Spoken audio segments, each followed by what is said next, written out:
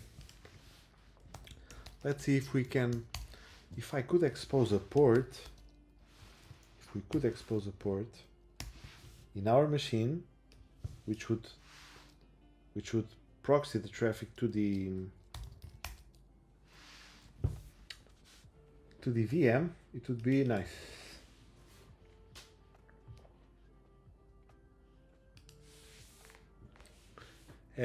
Has anyone used multipass by any chance?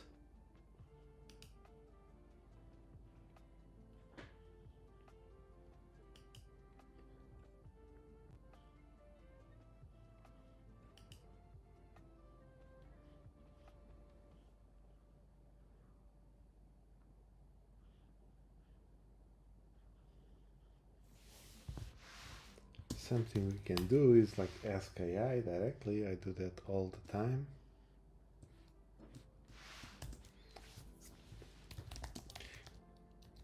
Using multipass, can I have a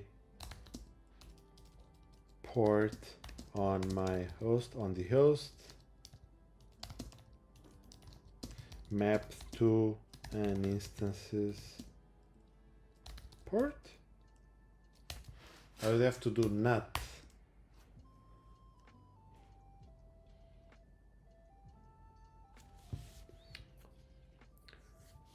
Using multipass exec with port forwarding, so that's kind of what we're looking for. However, the most straightforward way is to specify the port mapping during instance launch.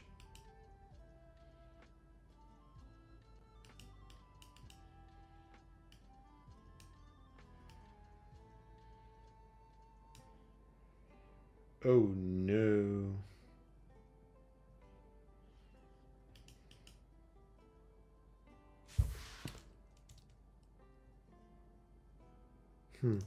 I'm trying to reach a VM from a container.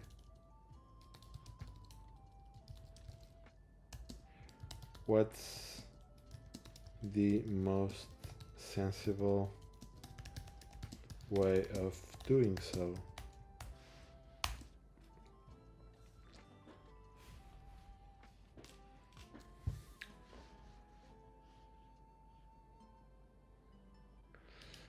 We can, yeah, because this is only for testing. In production, this will never happen. Decide the container can reach the VM using the VM's IP address directly, but it's less secure. Yeah, I don't care. I don't care.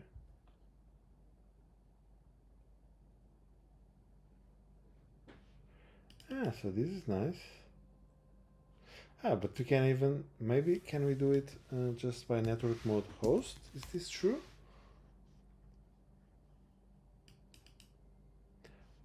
On the service. So the service is the web app.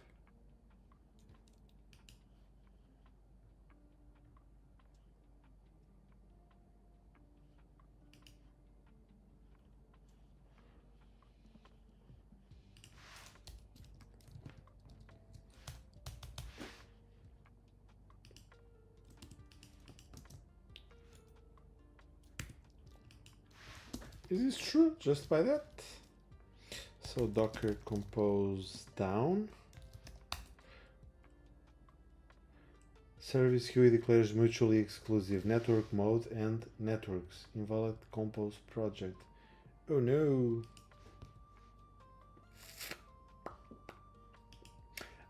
Right. Because, oh, but then the Postgres container. Yeah, I'll just give it to it. Add host vm host.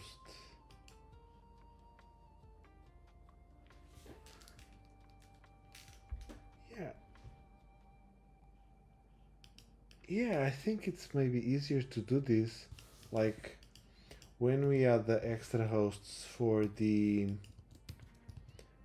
host gateway, which means on the container we can ping this to be our local machine.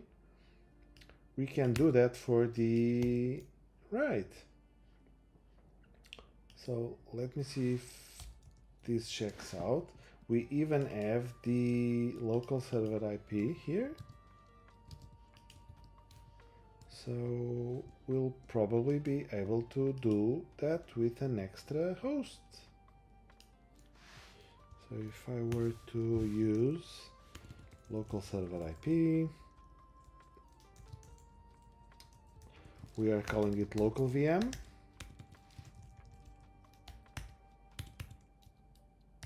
Why did he guess VM host? Not to be host. Yeah, never mind. So let's see, I'm just gonna compose up-t. Everything's gonna be recreated.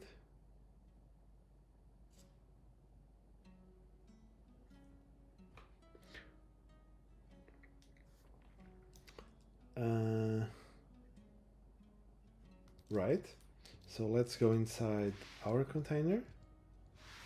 This is a run bash, is it? Yeah. So do we have ping? No, we don't. But I want to have ping in this environment.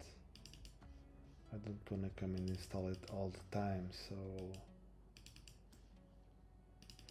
Docker file.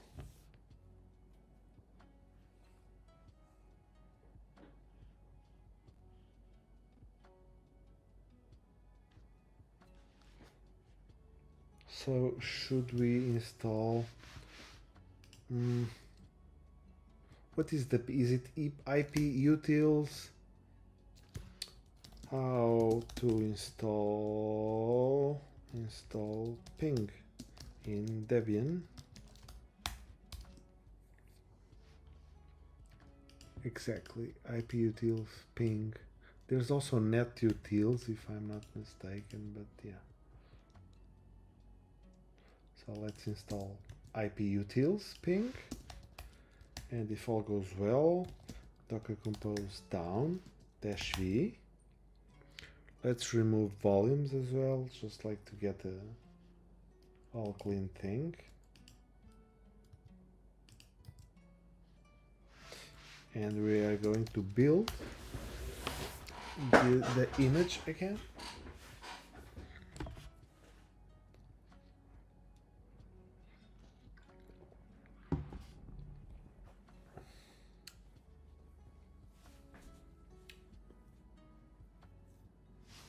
What happened?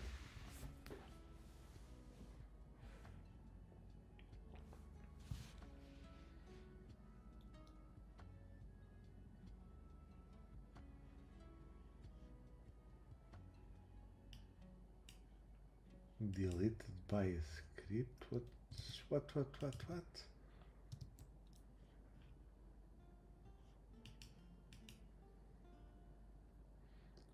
What changed? Nothing changed.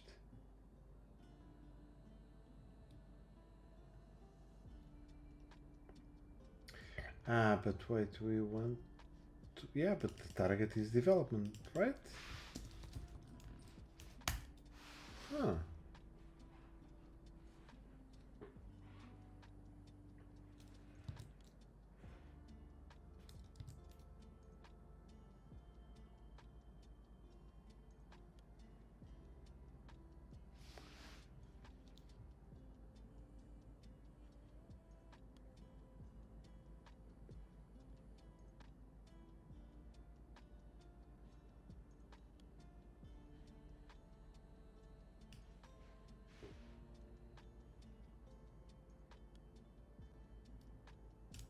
nginx.conf got deleted. nginx.conf.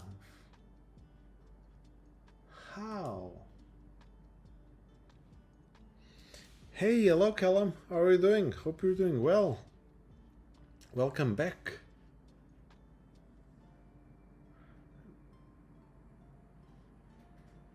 How come is a problem?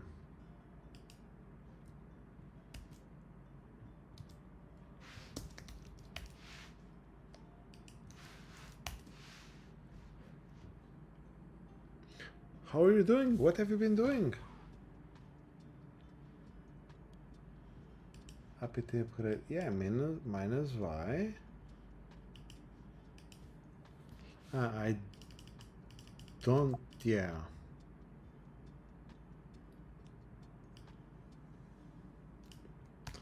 For sure, these environment variables should be there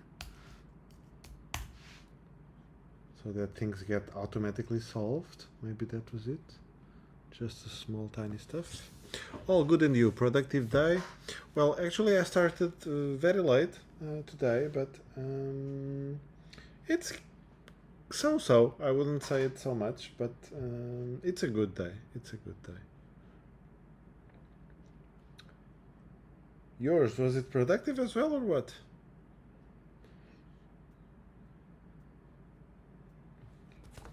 Right now I'm a little bit stopped right here, and I actually don't know why.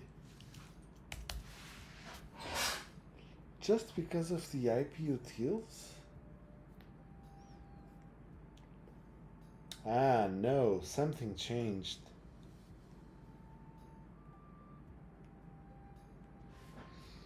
Kinda finished my portfolio right now. Yeah.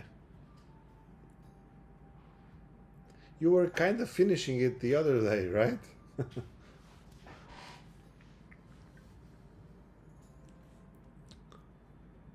But procrastinated a bit during the day. Yeah, it happens.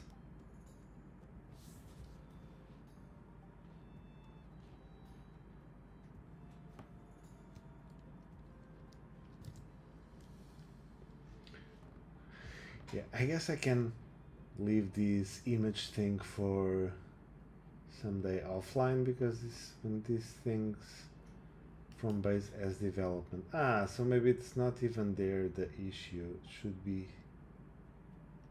Yeah, wait a moment. I installed it on the base, but then something else changed here.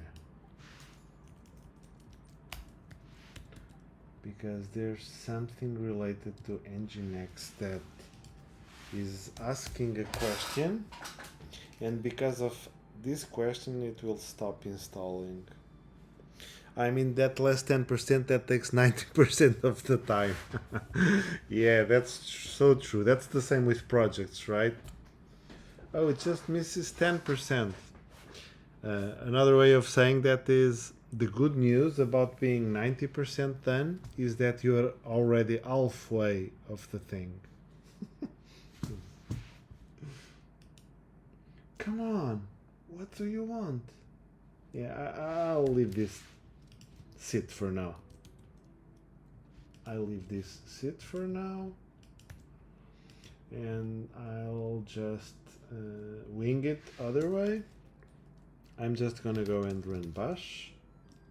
Oh, yeah, tcf-d. I'm gonna go and run bash. Run. Oh, dca migrate fresh seed, so we can get the QE container happy, and run bash. And no, I want a docker compose exec -u root web app bash apt update,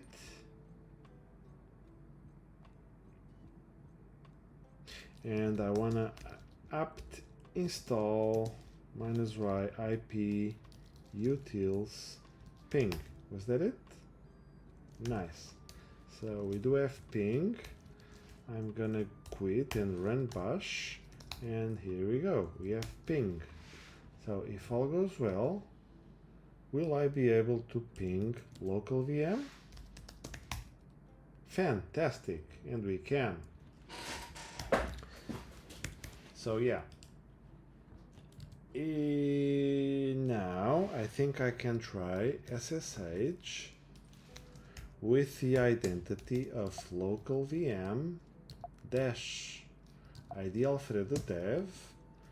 I wanna go in as Alfredo at local VM, which is also the host we gave. And we're there. Fantastic. See these spaces? There we are. Spaces, ll. If I were to touch hello.txt, I am to see it here. And I am. Fantastic. So, we already have a way of testing. So if I were to composer test again, hopefully we'll have a connection okay.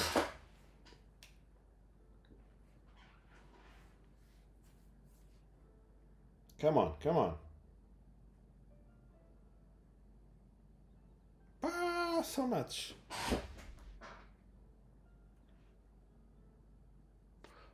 Ah, yes, we wanted to not composer test. We wanted to artisan test dash filter directness, and of course it will fail. I think that was the failure. I just wanted to remove the other failures. Connection timed out. Got it. So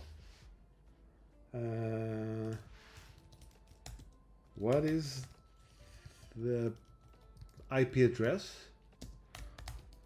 We should be using 192.168.65.11. So the thing is, in our factory, we are not using the local VM's IP address. That's why. Okay, so IPv4, public IPv4, we are going to get the environment variable, which is called local server IP address. And now you are complaining because I'm calling an env file. Yeah, this is silly. This is a test. Why would I have to make a configuration cacheable value? I don't want to fix these squiggly lines, but I want to fix those, but I don't want to go for all that trouble. Okay, testing again. Yay, we got it. We got it. We're connected. So we have our way of testing the installation of directors. Fantastic. So we expect result to be true. So we just check that we can connect. And because we can connect, I don't know if this would be a different test. I guess so, because we don't want to be doing this on every test from now on. It will fail when it will fail, so we will know it. We can connect to the local VM. We can SSH into the local VM. And same. Whoa, I pasted, moved. I guess we want to do this, exactly. Okay, so in this test we SSH into it, and that's it. If I were to filter by SSH, we can. And now we want to install that directors space.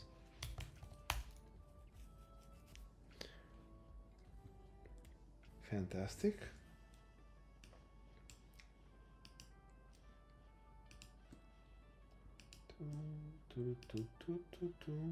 I do like this medieval sound. How do you guys like it?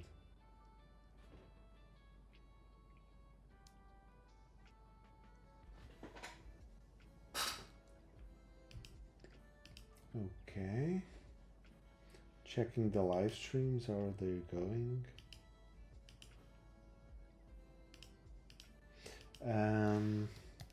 Twitch, how is it going as well?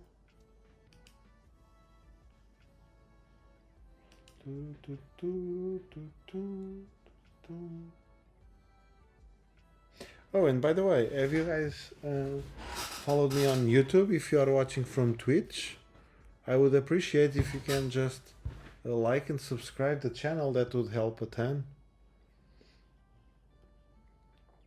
That would be nice.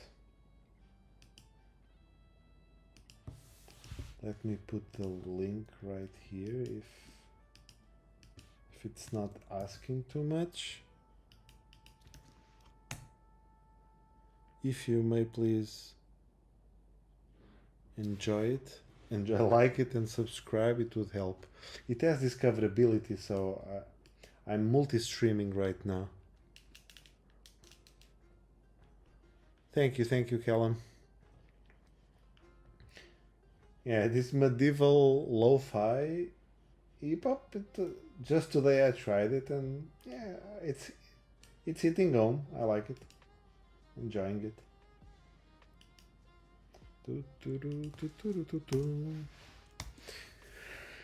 Okay, so next we will have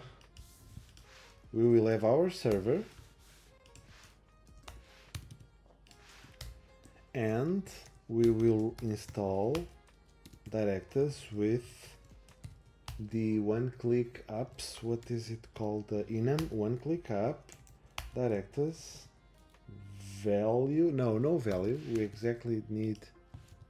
Yeah, we need an instance of one-click app. So we'll give it this case. What do you mean replace with alias? I want to import. What's wrong with you today? Use this. That's it. I want to use it as is, and that's it. Okay. We use this server and it's the select directors. Oh, fantastic. So if I were to come and test. Fantastic. Whoop. But it should die dump. Yeah, because we are doing this incorrectly. Before I was doing this with invocable classes a lot, so these would be on the constructor methods, but this is an handle method. So what I'm going to do is just to close it here, and we are going to take the instance and call handle on it, and this handle, we'll call it like so, and this fat arrow we are going to remove, colon, that's it. Hopefully it does it. It's now calling the handle method and returning a bool. I don't know if this is the best option, but I don't know. Let's return a string with just some output, some message, some result, don't know. So let's see. We are going to die dump the output, and that's it, probably. Okay. So if I were to run it again, we have the output. Is it? Line 13? No, we have this die dump, right. Only if we were to return done, we could then also, I will clear and done. Yeah, so what's wrong? Oh, missing statement. Yeah, done. So we can now do our thing and install that directors application.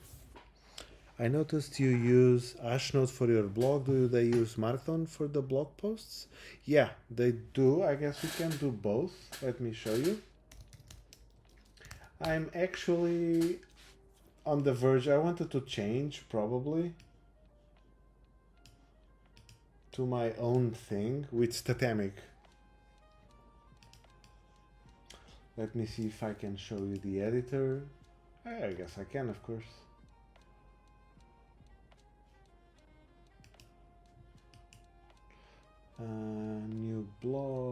it new blog? What do you mean new blog? No, no, I want to enter on a blog. Just a second. And the editor is really nice, but it's not like it outputs to Markdown on GitHub for as an export, so you get all the data.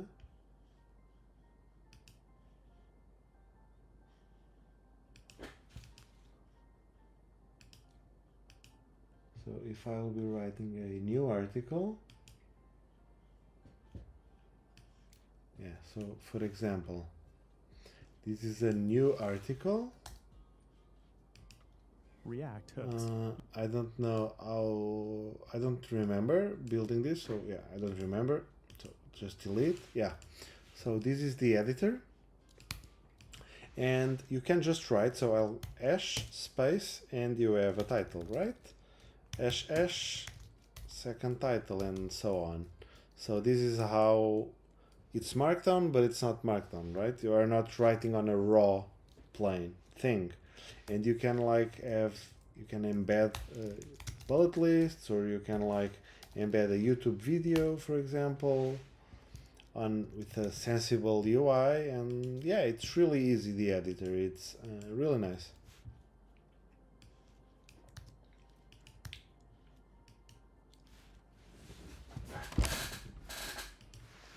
So I'm gonna return success. Yeah, what I expected. Yeah, right. I didn't even. Yeah, I really love these editors. Oh, actually, I was using the editor to do this software on this blog post, which is called Blocknote. It's a really nice editor built on top of TipTap. You can try it right here. This is multiplayer, so you can type stuff with other people. I'm using MDX on my portfolio. Oh, right, yeah, that's also cool. What are you doing in Astro?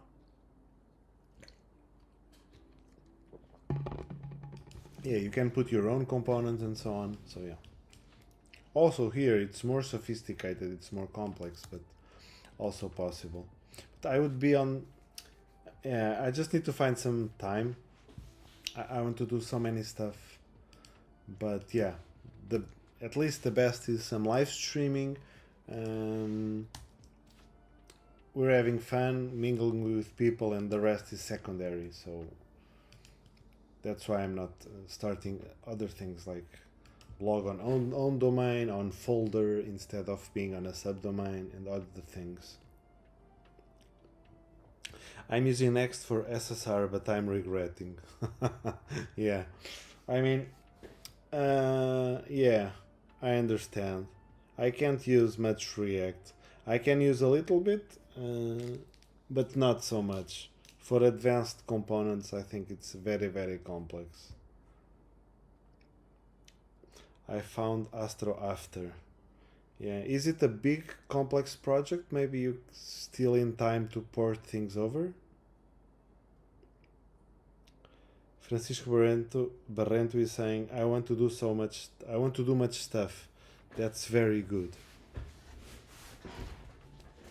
What do you mean, Francisco? What's very good? The blog or wanting to do much stuff? Yeah, I think... Yeah, you should do something, man. Oh, the other day you asked you wanted to contribute to the code and something. Let me know if you're still up for that. We can find something. Or are you also wanting to do much stuff, but the time is not enough? Maybe that's it. That's the most common thing. So, but yeah, we can always find time. If it's not 20 hours per week, it's 10. If it's not 10, it's 5. It's not 5, it's 1. We can find. Even if we sleep a little bit less. 1 hour less per week.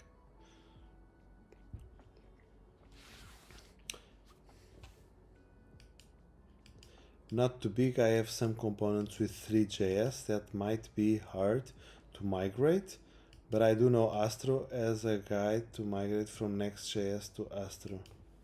Astro as a guide. 3JS, why would it be hard to migrate?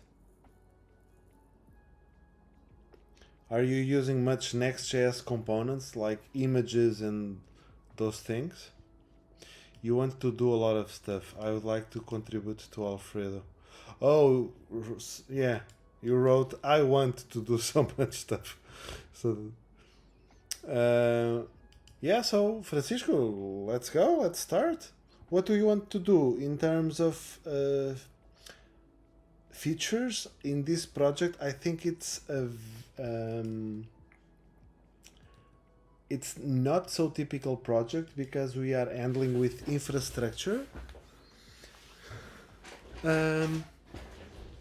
So are you comfortable with doing stuff with Docker and the templates, or you want to do more things in the filament side? Filament, Livewire, etc. Callum is saying at this point, yeah, but I'll take a look. Oh, yeah, bugger. Maybe if you want, instead of like rewriting, maybe you want to do it in Livewire? No, sorry, I don't want to take that. Maybe that would take so much time. And hey, why does your portfolio have to be SSR? Just disable it and that's it. Francisco is saying I'm comfortable doing Docker. Oh, that's fantastic. Ah, right, you were doing your own tool, right, with Kubernetes, if I'm not mistaken? Sorry if I'm making confusion. But L checks or metrics, yeah, but L checks or metrics would be cool also. Yeah, so what do you mean? Because for starters, I mean, you can make a recipe. Yeah, for L checks or metrics. I mean, do you mean L checks on the compose itself, right?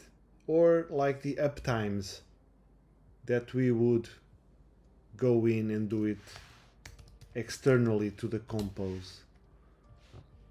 Right now, I found some time ago, I think this would be cool to use as a template to install and to run this on each server. So users would get this installed and they can check their stuff. There's also Catvisor, and of course we can get geek later. We can get geekier, we can nerd out. Catvisor is nice. I don't know how come a cool projects don't have like I'm not gonna say demos, but at least some pictures showing what can we expect. So I think Catvisor is something like this. No, this is Grafana, or Catvisor will be running inside Grafana. There's just a collector. I'm not reminding. Yeah, to monitor a server, we can use a specific tool. What we might do is, yeah, I think at the beginning that's the best. Like, you want to monitor this server? Let's install this. You want to check uptimes? We'll use Uptime Kuma or other one, you know? And that's it. One click stuff, they're there. And I think with time we can add more tools, maybe more. We can have an agent running in the servers that would give the CPU load and memory and disk usage for alerts. Or maybe we can check that every day or every hour and give an alert because of high loads, CPU, and disk space getting 80% used. That's too much. So maybe that's something we could do after. But I think before, yeah, We can just make it simple. I really would like to have this, I don't know, it's still in April, it's impossible, but in 1 month something, it would be nice to be able to deploy basic templates, basic Docker templates. So to achieve that, I think we can't build everything. If we rely on build software, we can move faster. So do you have any opinions or ideas on how we could deploy these templates? We're exactly deploying one now. And yeah, we are already connecting there. So one thing we could do is like when we SSH, how was that? Sorry. I think we would use a facade, SSH helper.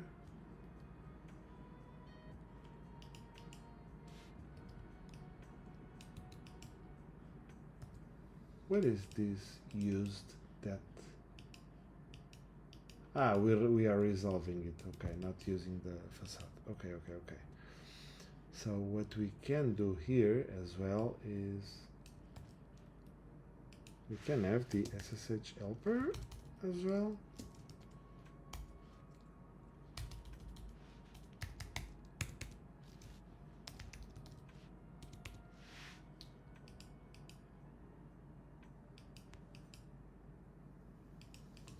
Yeah, so our SSH equals, we connect to the server. It might fail, right? Yeah, we have to handle those cases. What will it do?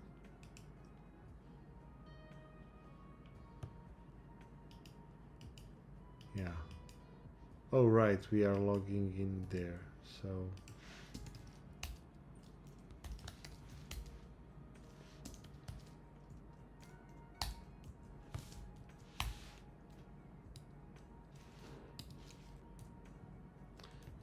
okay, so in SSH we can exec commands. I haven't done it this way still. Let's see. I think we can copy files as well. Copy SCP. Huh. I saw something.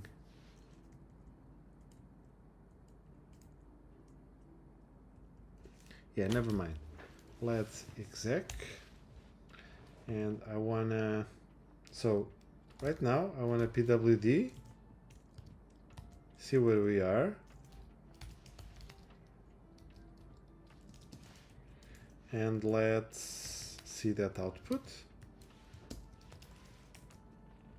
We should be in /home. Oh, wait. Of course. Construct. And this is where we have the SSH helper. This is the handle method. This is not being called by, it's not we are not getting method injection.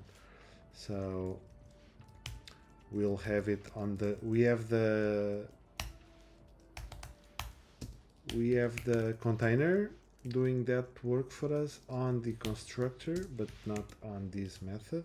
So what we're gonna do is use this SSH helper. Yeah, that's it.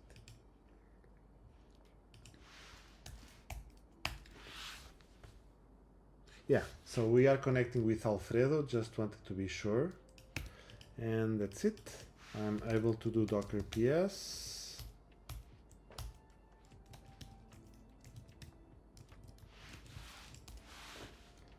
There we go. Now we want to do is like mkdir-p,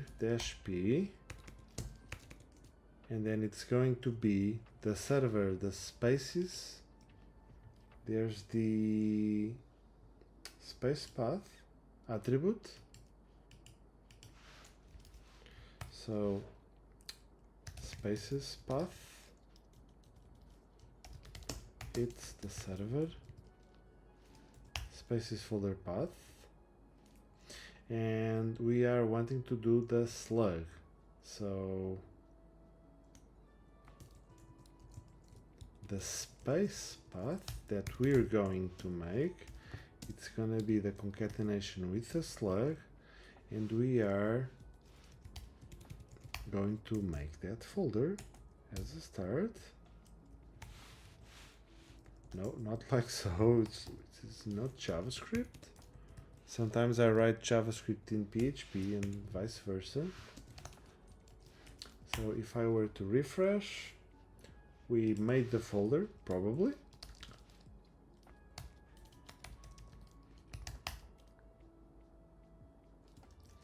So if I were to go to spaces, LL, and we have directors, right?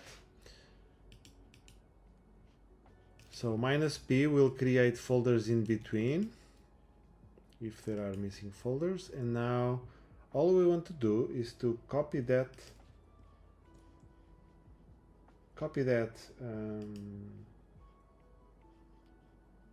compose file.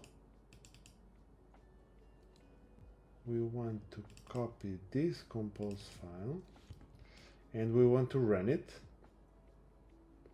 And this is the most basic thing. It's a very naive way still, but it's like the POC, like the starting point.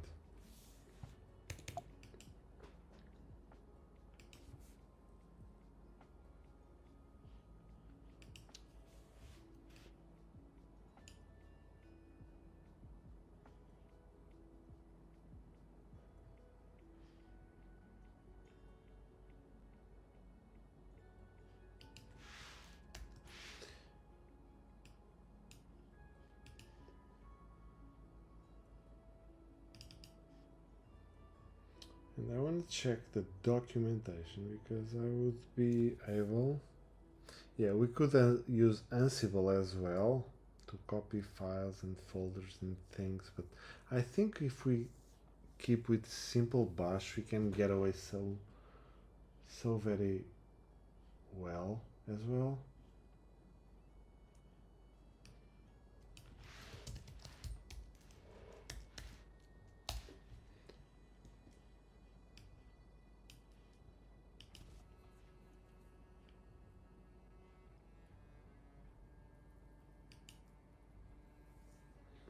Yeah, SFTP and so on.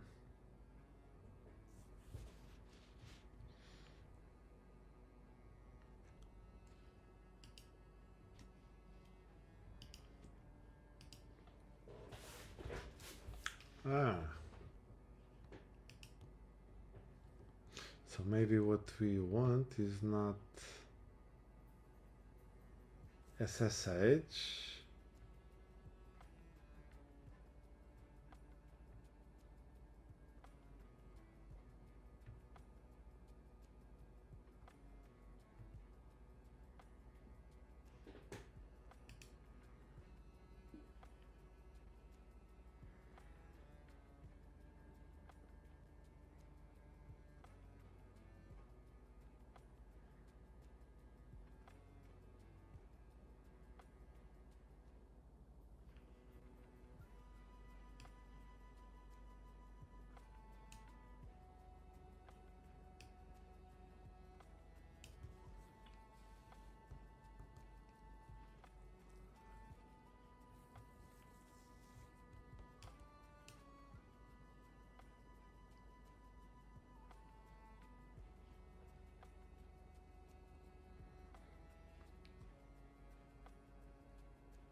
And this is interesting.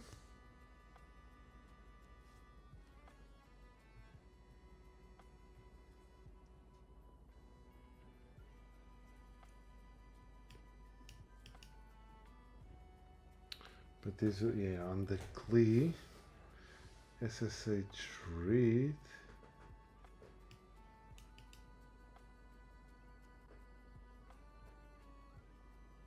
Yeah, if we are building a CLI tool, this is nice.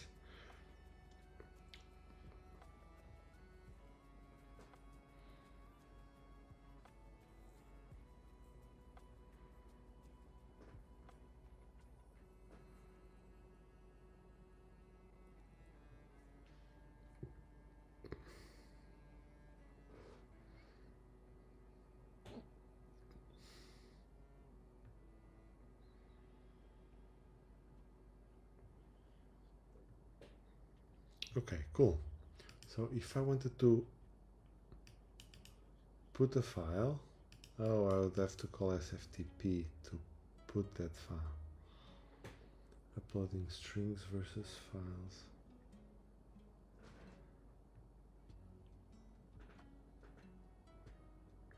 Would we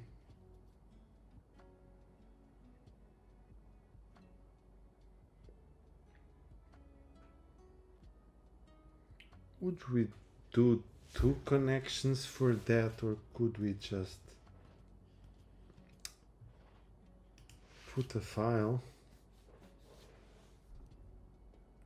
Not sure what to do here exactly in this moment. So let's say the compose content, so directors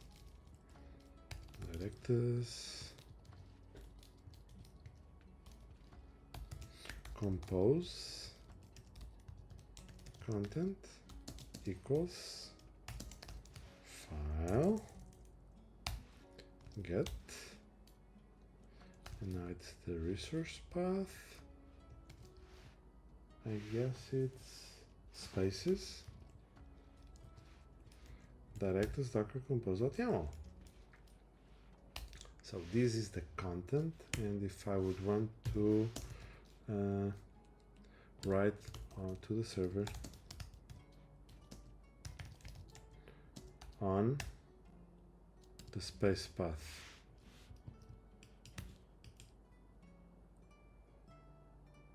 yeah, let me check what AI does with. So I think we should maybe probably should the compose file contents be a property of the one-clicks app? Probably, Francisco, yeah, when we'll make more. I'm still tinkering with what to, I guess you will know very well what I'm talking about. You know Jenkins probably, and these automation tools, right? CIs, so on. I was hoping to assemble a way. Yeah, I thought so. I was thinking of assembling a way where each space has a task, and the day zero, meaning the first installation, is like a mini pipeline, like a GitHub action. We copy this file, we run this command to open SSL, blah blah blah, generate a string, for example, directors as one of that needs. You see, like this, or a Laravel application might have artisan key generate, copy.dev.example. You know, the first day operations have, the installation operations are one, and then the next deployments or updates also have mini pipelines. And I was expecting to have a way of declaring those like one by one. And in this moment I was just wanting to run the first, and then I would refactor to get that, you know. So the goal right now in my mind is just, let's get this content in that folder and run it, and from there I want to, okay, now we don't want the key hard coded, we don't want the secret hard coded. These variables, they are not hard coded, they should be environment variable, right? And same like this. So I wanted to evolve further. And I think this is something we could like discuss and do that. If it's something you would like to build with me, it's maybe we could have a call, discuss, and go from there. I would prefer that than writing a requirement. That would be much red tape. I don't know if you enjoy the perspective. Maybe I'm missing something. Do let me know if I'm missing something. But yeah, I would like to, yeah, mini pipelines, yeah, like provisioning script or some hooks that people can even put in. If this file exists on every deploy in the Git repository or on the template, run it, you know. I was hoping to expect to evolve from there, because of course I'm getting this in hard-coded way, but it changes depending on the one-click app value on the case of this enum. So I'm just wanting to hard code, like to get somewhere.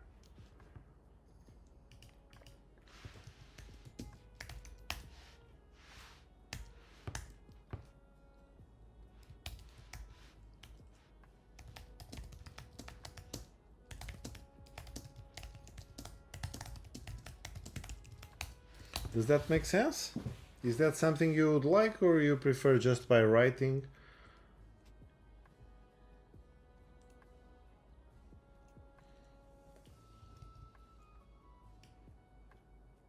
Huh?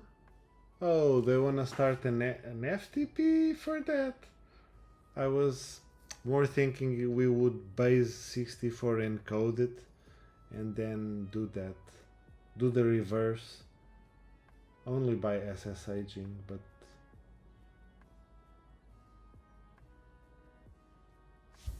Docker compose dash, what is that? File put sysget temp dir, and I don't know when this container will reboot, or when will this be purged.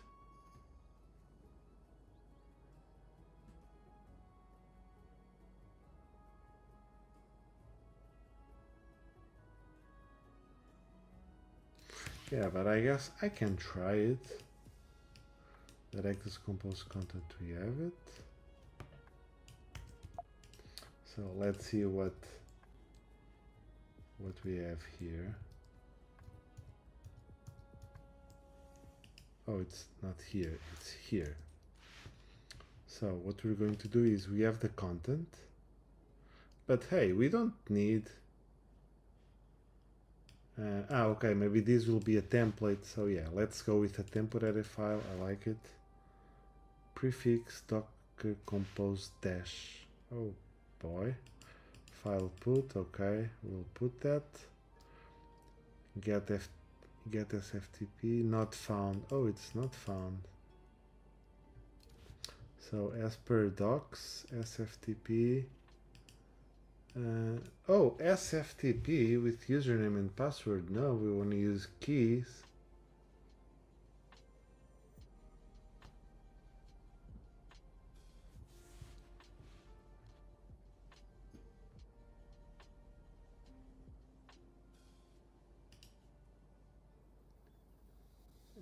Oh, we have the command to mkdir, blah blah blah. Yeah, because that's SFTP. I get it now.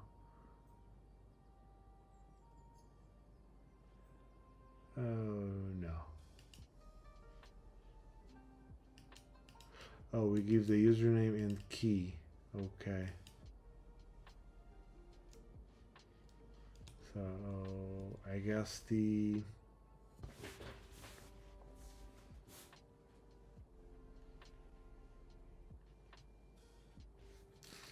I don't know if I enjoy it so much to get the... Nah, I don't think I'm gonna do that.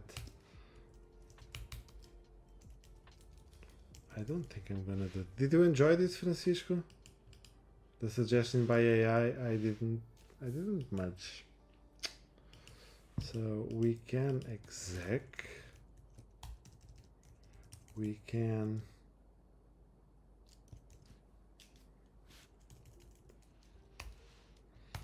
base 64.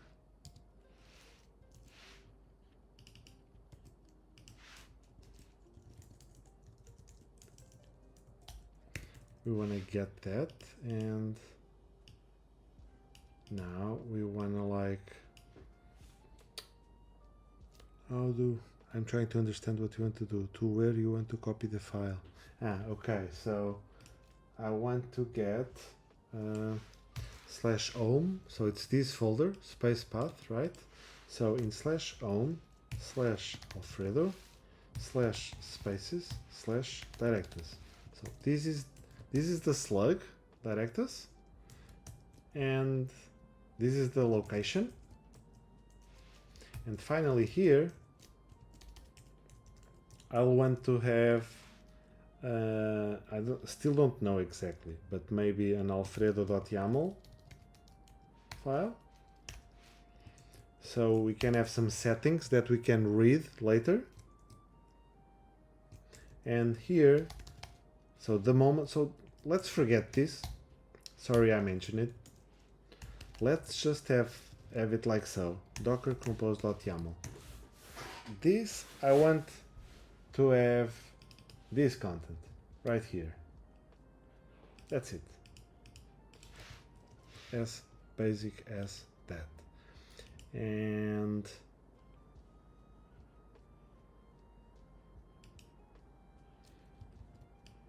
that's it. So I would want it to be something like echo. I want to base 64 decode, and I want to put that into directors, into space path. Yeah, composer.yaml. Maybe something similar to this. It would be probably something similar to this. What am I doing? B64. Yeah. And I'm leaning to have some help from AI. But yeah.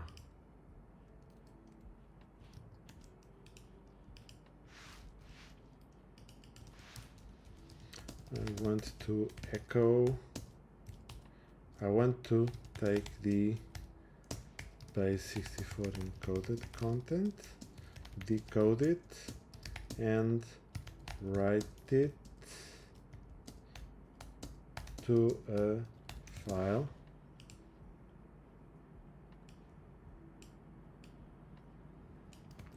In, you know what I mean?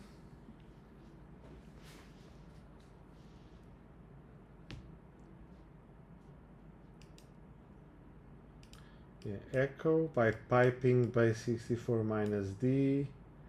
This will not append, so this is the first path. Okay. I enjoyed it. Kinda enjoyed it. Oh, I even dig the notation. Nice. Okay, so this would echo the base 64 content, pipe it to decode, and echo there. I think it makes sense. I think it actually makes sense. So testing, output nothing. Let's see. We have a file. So cat docker compose, it's there. It's there. So if I were to docker compose up, it's working. We are seeing live the first deployment with Alfredo. I mean, not all done, but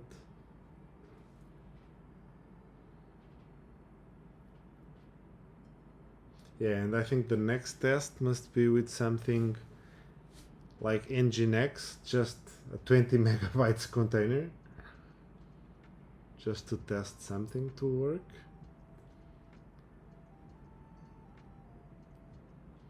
But if all goes well, and it should all go well, we'll go into the .env.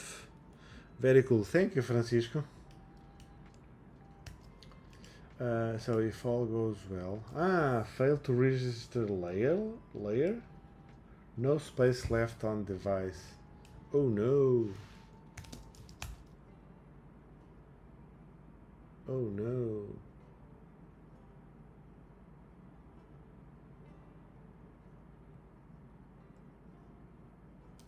How?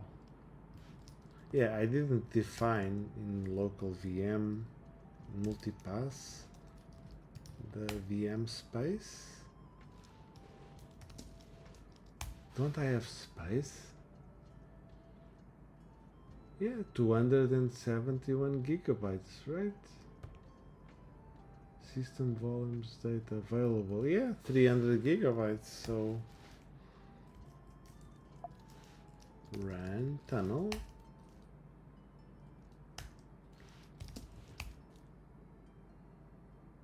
$354 megabytes.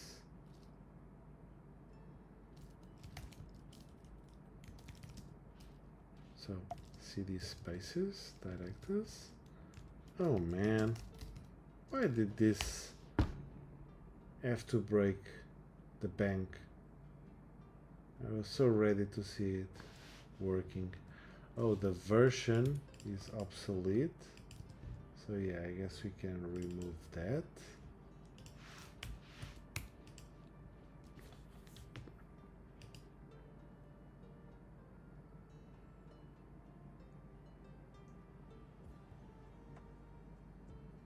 I'm worried if we can run containers in this multipath. So docker run -rm nginx. I think it's the it's not. I think it's not the disk space thing.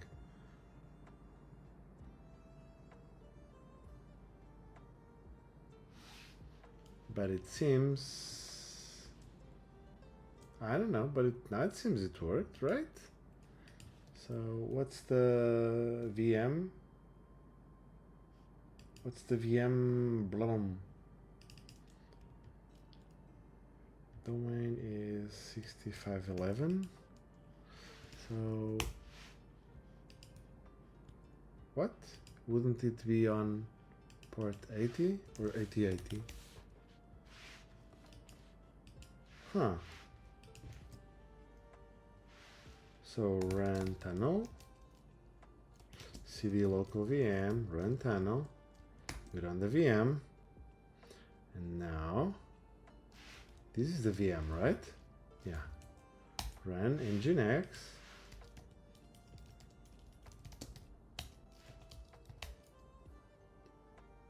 Oh, so silly, I didn't map a port. So publish 8080 should be it. Oh damn. Yeah. So nginx is working. So how come directors is not working?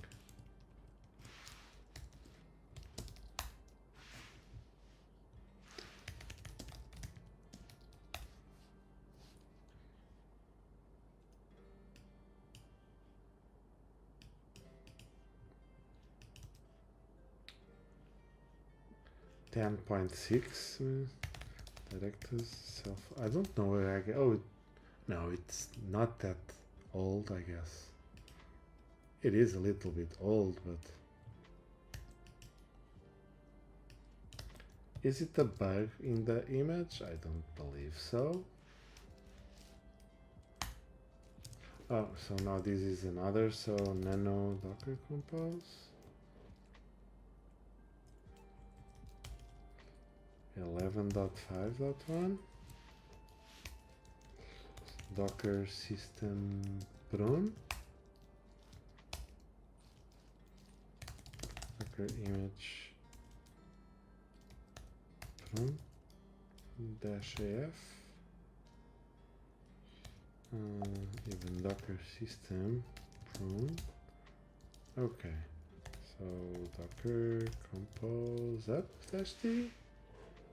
Can we?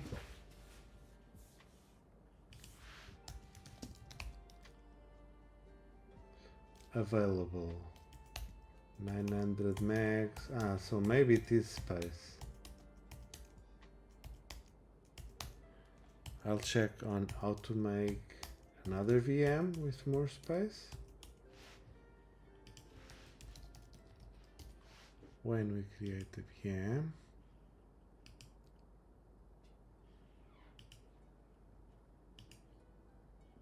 oh, there's the Geek client for multipass. I didn't know this.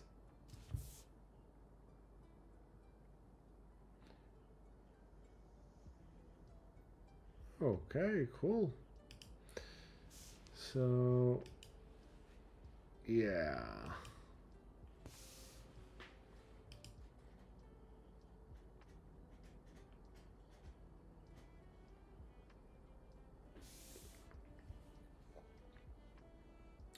Exec find get info launch. Is the launch the new one? Yeah, create and start.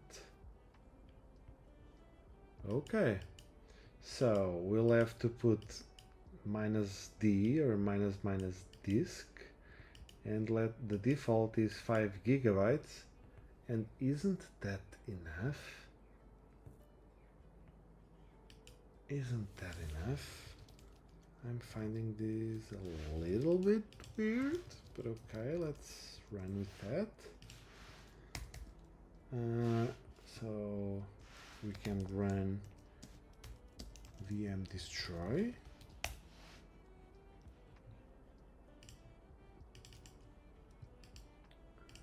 And once we run,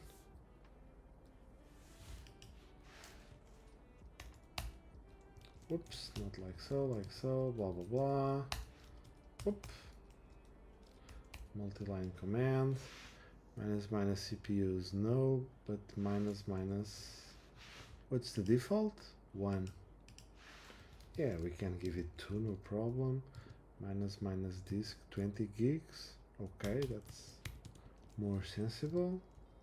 And hey, I wanna continue. Memory, what's the default?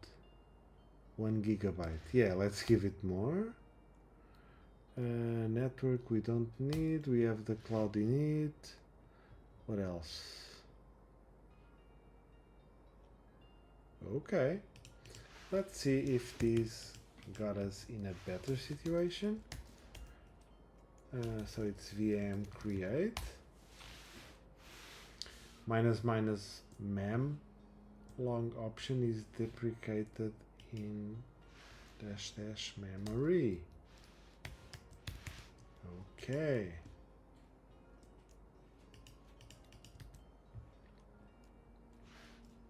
I guess I'll even prefer to see memory first, disk later. Just don't ask me, just preference. And that's it. How are you guys enjoying? Let me know. We're almost there, like at deploying the first application. That's cool for me.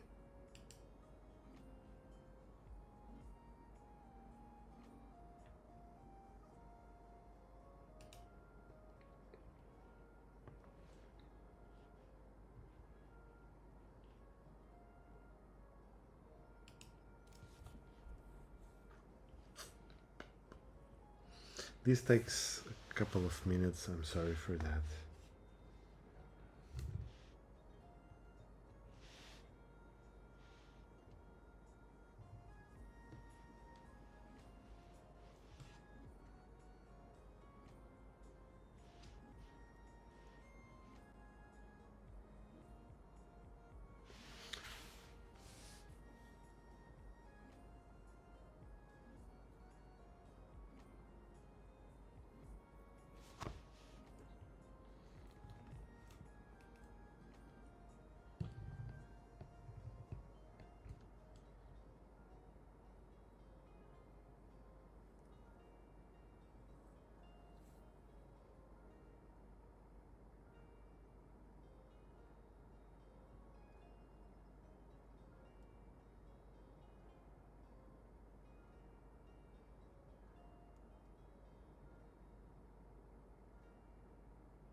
Here we go. Unexpected EOF. Why is that? /////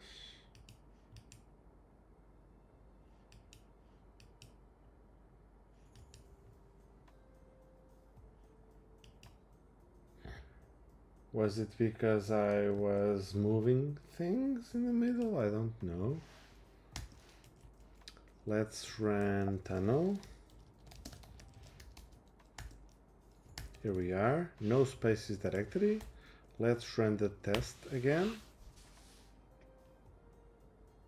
But there's no... Oh, the spaces directory will be created, I guess. But the IP is different. Damn. If config.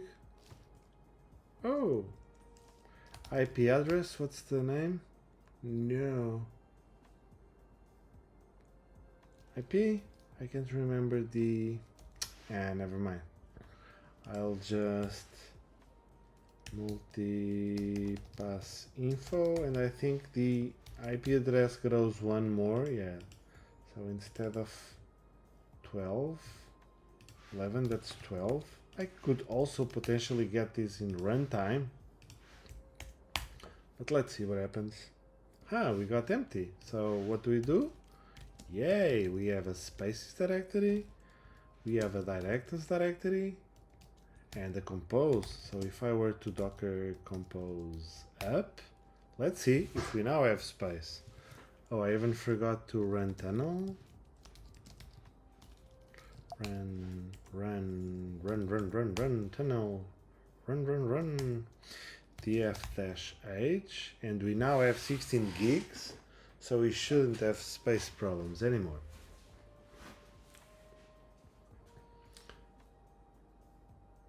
And I certainly don't want to wait this much time. We have to find a testing. Yeah, Nginx is kind of quick, right?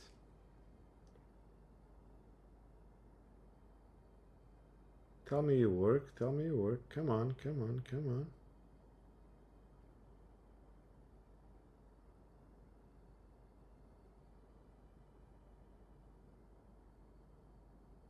What's wrong with you?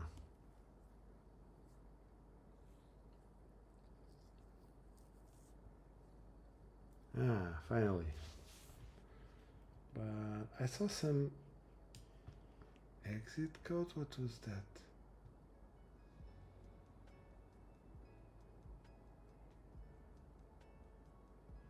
Failures with low memory condition, blah blah blah. Oh, maybe that, yeah, that's probably something from the local VM. But exited with code 1.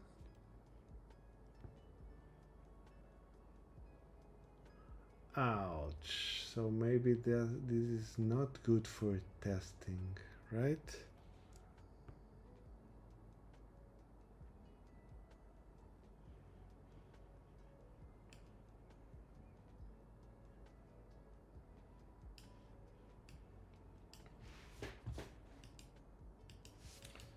Gemalog. Wow, that sounds great.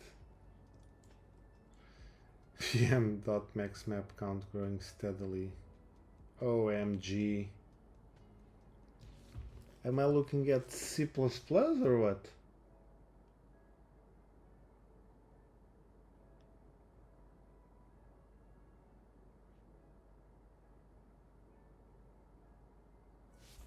Yeah, I think this is too much for me.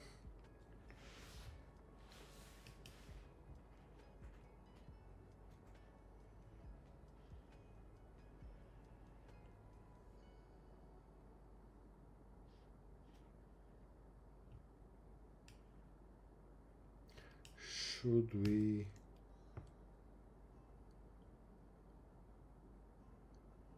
Two versions behind, blah blah blah. But I guess this is not running, right? Yeah, Redis is running. So if I were to run this, permission denied, because we are Alfredo, right? But if we run as root,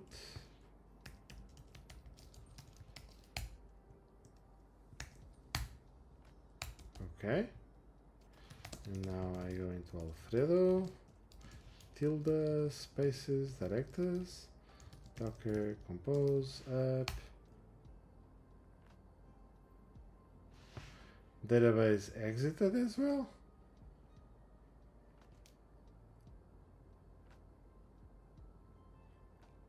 Ah, so the container stopped because the database cannot run.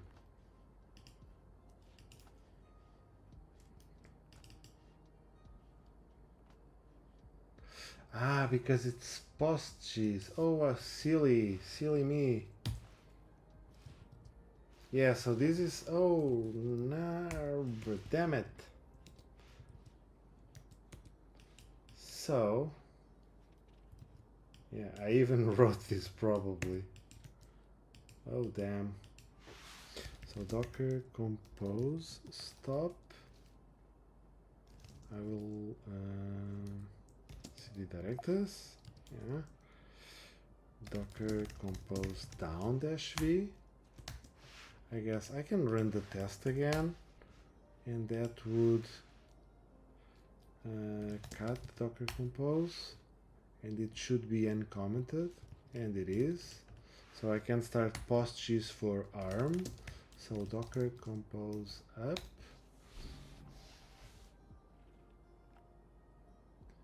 Validating services database additional property cache is not allowed. Ah, this is not an additional anything. This is, I think this was 11.6 if I remember well. Just here we want to do this, and yeah.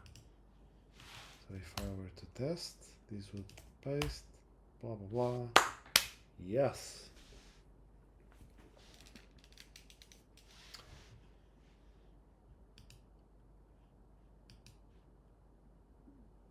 So I'm expecting that this now will go well. Even so, this doesn't have to be the compose for us to test, right?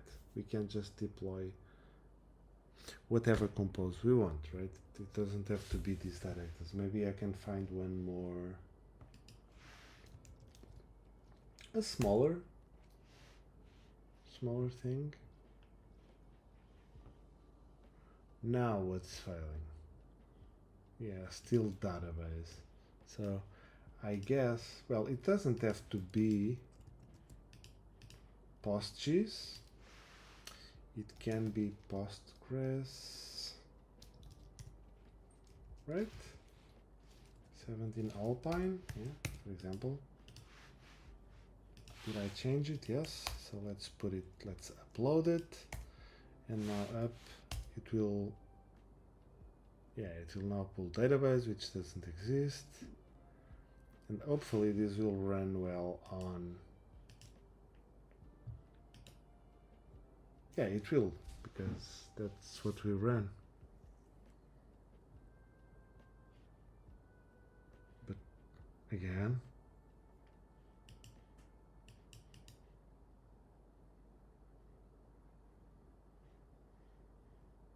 I guess I'll have to find another VM thing, because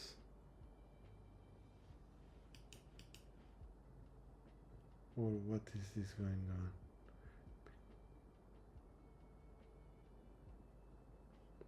$8055. So what's the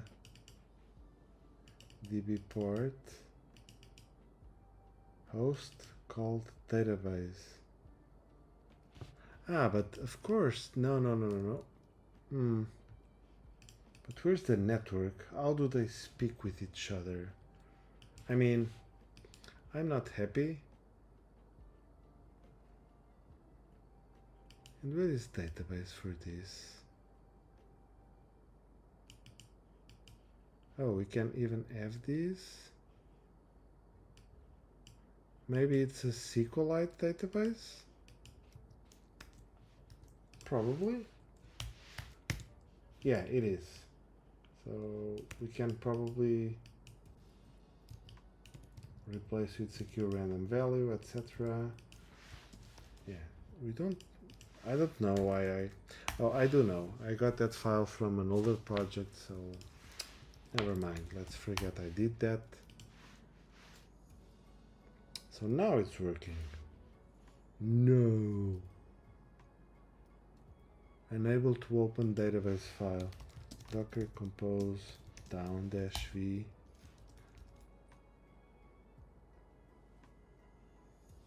It's running as root. That's also not good. cd.dot rm. Oh, and I have to like sudo. Does it have sudo? Sudo rm. Okay, sudo rm dash dash. No, rm dash f directors. Right. rm dash rf. Okay. I will start over. Now there's the folder, fantastic. And docker compose app. Will you work right now? You will not. Okay.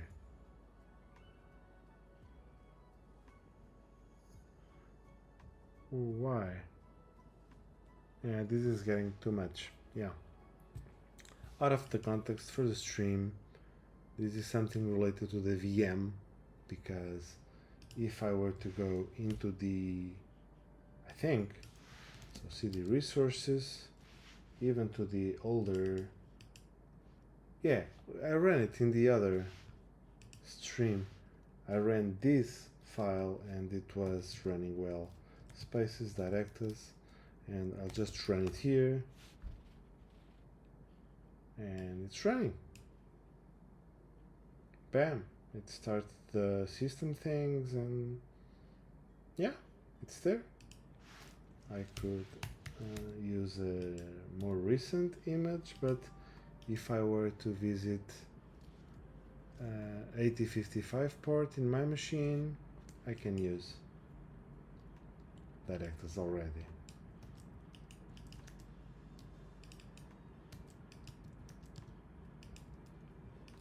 You see? Everything's ready. So the VM is not ideal for running these templates. Is not ideal, so I'll have to find something else, I think. Oh damn it, I thought it was so cool to have that. Okay, but never mind, we have something running.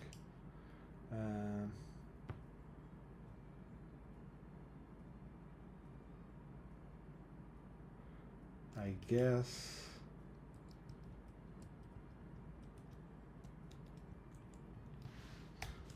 we can, what can we do? We can do nothing, we can't do anything, right? I'll probably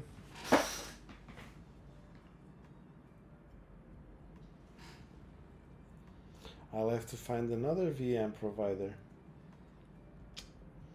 Wasn't counting on that.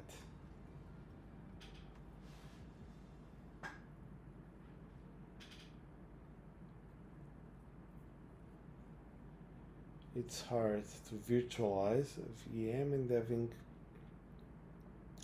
containers running again. This is an ARM processor, so there's something to it as well. Okay, but all in all, I'm happy. We already can, so I'll come here, docker compose -v. I'll remove sudo rm/rf directors. Here we go, empty. And if I were to go on the UI, where are we? Yeah, sign in. We can go, oh, is it a different one right now? Multipass info. Yeah, it's 12. Where is the .env? .env. 12. Okay, so if I were to refresh, okay, oh right, updating information, no spaces found, no route to host. What do you mean? Ping and telnet on port 22. All is good. What do you mean no route to host?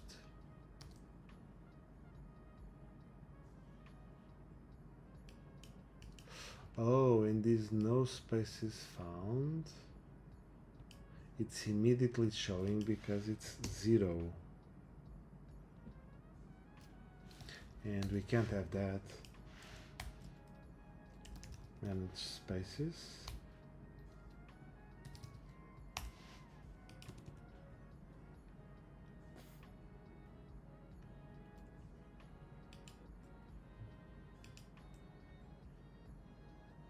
Yeah, so they start empty. And load spaces is where we will get the folders.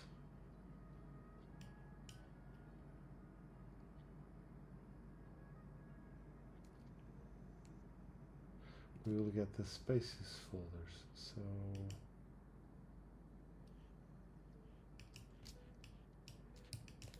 we can get a server check then.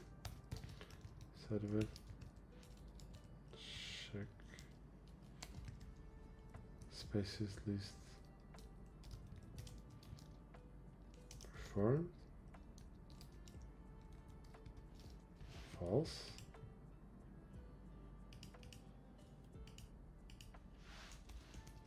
And this spaces list performed equals true. I remember there's like a toggle, isn't it? In Livewire? No. Maybe. No. Maybe I'm confused with eloquent something. Okay, so the spaces list can only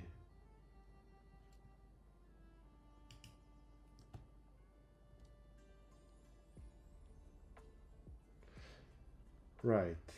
So that's 11. I have to migrate fresh seed, indeed, or come to the server and just change it to, oh, I have to edit. I need the edit link. Okay, DCA, migrate fresh seed, just the tests. It's a different database. So if I am to come now, manage spaces, login failed using key. Right, because I didn't still do the, now it's a different issue. OMG, I know what is. So database seeders.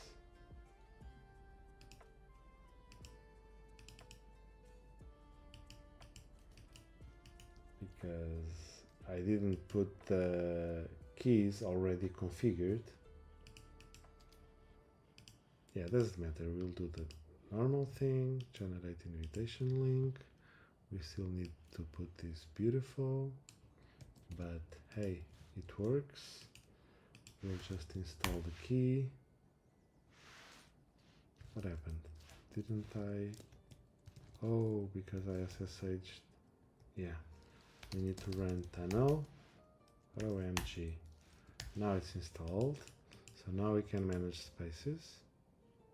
And no spaces found, but you see, no spaces found is always there, and it can't be.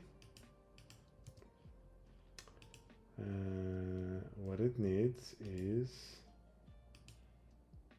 if the space list is performed, is space list performed, as space list ran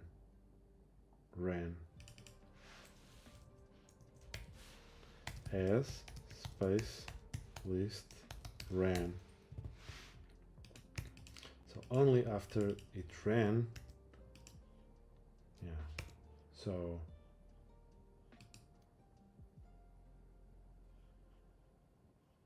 if, yeah, it's empty, and also if this has space list ran. So there's that. It has to be empty, the array, and it already ran. So if I were to refresh, we just see exactly. So you will see that the no spaces found message, it will only appear after the updating information. So I'm more happy with that, and I'm gonna click one-click install. I'm gonna choose foobar. I'm gonna choose directors and submit. We have an empty message, but if we were to visit, we have a foobar created and the Docker compose there. So from here we can start the next steps. Folks, I don't know who is there still. I want to thank you for being there. It's always nice. Love to program and have company. And I want to thank you for being there, for joining after the stream or during the stream. Anything is fine, of course, if you don't have the time, or yeah, if you're watching later.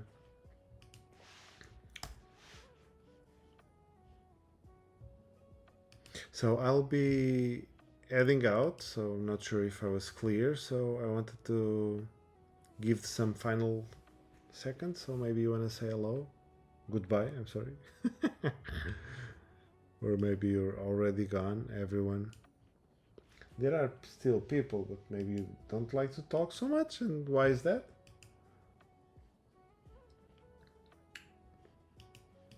Yeah, I'm enjoying this. Just this VM thing, why can't it be just like the original? So Mosiano, hello, why didn't you say hello before?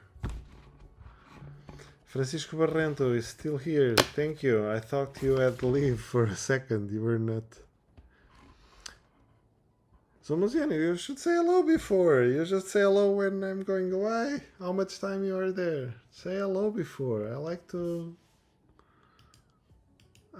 speak. Hi and goodbye. So Francisco, did you enjoy the thing? Oh, it just came. Okay. Yeah, stream in background. Yeah, no problem. Of course, I'm just. I don't know what I'm just having my thoughts out. Yeah, I'm saying this, but it doesn't have to be, of course. Always enjoy stream though. Yeah, thank you so much. And Francisco is enjoying as well. That's cool. But sleep time for me as well. Yeah, for me as well too.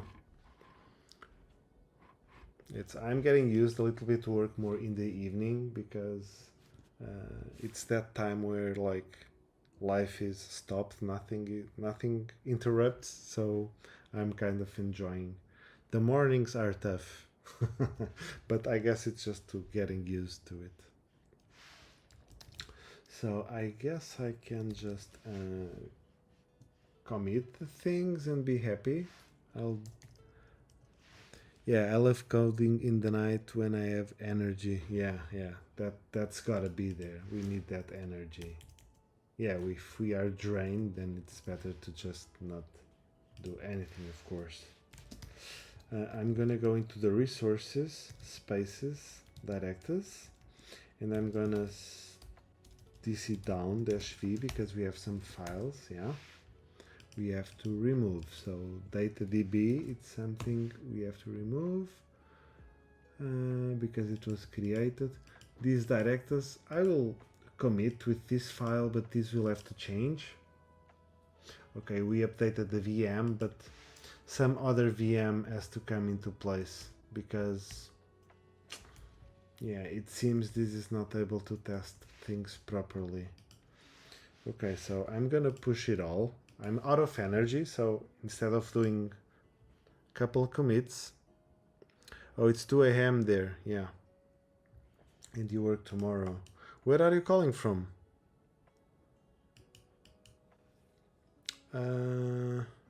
Okay, so the install one click, blah, blah, blah. What did we do? We install a space compose. That's it. That's what we do. We don't run it. We don't start it from the remote, but we can install composes. Basic thing, just copy and just one compose, but it's start. It's not much, but it's honest work. Like like there is a saying like this, right? So I'm gonna push, and that's it. Why isn't the origin? Okay. For some reason it was not visible, the remote. Okay, everything's updated. I don't know how the tests will run, etc. But yeah. I need to sleep. Yeah, me too, Francisco. I want to thank you so much for being there. If you by any chance want to contribute and we can have a call and we can discuss some next steps, let me know. Find me on Twitter, for example, or on Discord. I'm on Filament Discord and PHP Portugal Telegram. If you'd like to discuss some stuff, okay, thank you. And I think it will be much faster. I think in 10 or 15 minutes we can like discuss some topics better than over a stream or just me writing. That would be lots of red tape. Yeah. And you can help shape the product, and of course you can give your opinions and I will be open to them, of course. And yeah, we can make this a good thing. And yeah, I think it misses something like this in the world still. Thank you so much again, Francisco Zomoziano, everyone who was here and that watches after the stream. I want to thank you so much, and I'll see you soon. And yeah, that's it. Have a good night rest, recharge batteries, and we'll speak soon. Okay, I'm ready to this. Good night, Zomoziano. Thank you so much.